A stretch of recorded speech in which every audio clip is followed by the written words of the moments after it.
Hello, good morning, Your Honor. Good morning, sir.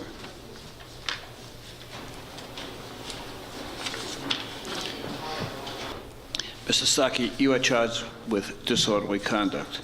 Yes, sir. Now, I want you to know that you have the right to be represented by an attorney. You have the presumption of innocence. You have the right to have the city prove each and every allegation beyond a reasonable doubt.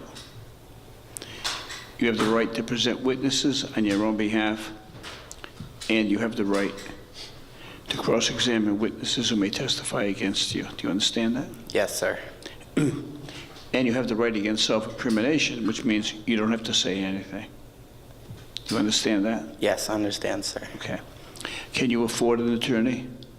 I can afford an attorney. I notice, sir, you are not from Rhode Island? That's correct, sir. All right. And do you work here? I was hired to DJ at Lupo's for a night.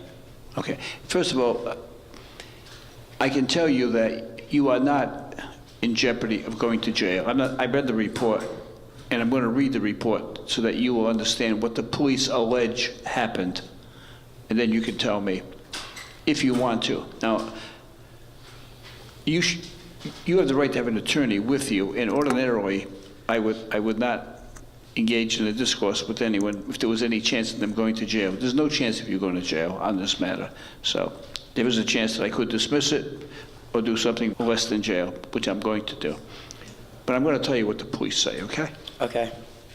The police were on detail at about 2 o'clock in the morning at Lupo's nightclub, and a Joseph Stocky was kicked out of the nightclub for attempting to fight a bouncer. Once he removed from the nightclub, he became increasingly aggressive toward police. He was ordered to leave the area several times, at which time he replied,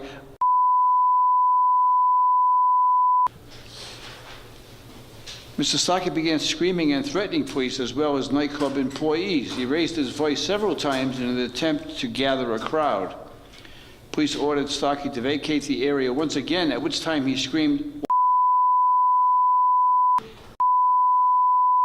At this time, he was placed in custody, charged with disorderly conduct.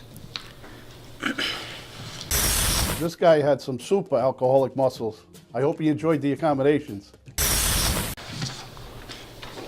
Now, is there anything you want to say about that? You understand you have the right against self-incrimination. You don't have to say anything. You understand? No, I'd like to say something on my behalf. All right, now speak loudly and slowly so I hear you. Okay, so I was DJing at Lupo's. I drove 8 hours to DJ, and it was last call. So I went to the bar, and I tried to get 2 females a drink that I was there with, and the bartender told me, no, it's last call. I'm not, like, serving any more drinks. So I walked to the other side of the club, because there was 2 bars in the club, and I asked that bartender for drinks, and he said, sure. But the other bartender came over to the other side of the bar, and he said, no, I already told this kid he can't have any drinks. So I was like, what's the problem? And he was like, get him out of here. And they throw me out. And then I tried to get back into the establishment so I could talk to the promoter so I could get paid for my DJ services, but everyone wanted me off the property. And then I did have an infantile reaction to the situation. Oh, you were the DJ? Yes. Oh. Did you ever get paid? No. To this day, you still haven't been paid? No. Huh.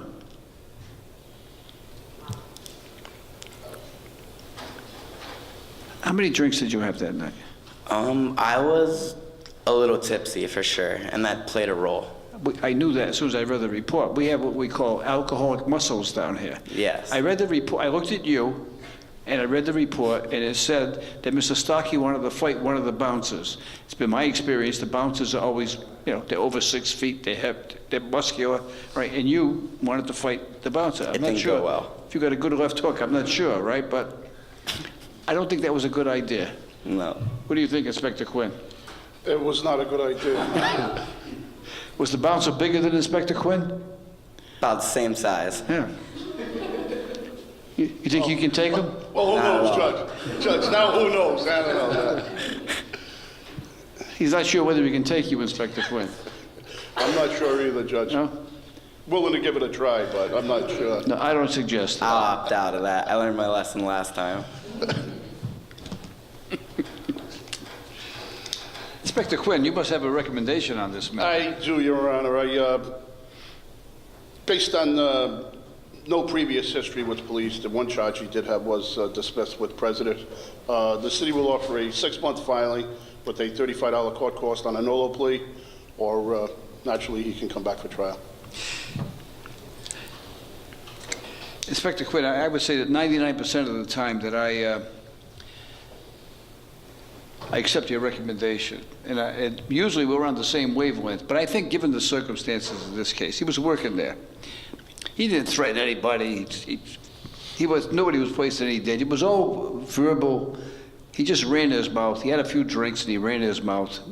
And while words alone don't constitute an assault, they don't constitute an offense, even though words may be offensive, they really don't constitute an offense. So he didn't get paid. He got banged around. He spent the night in jail. I think he'd been punished enough. Thank you, Your Honor.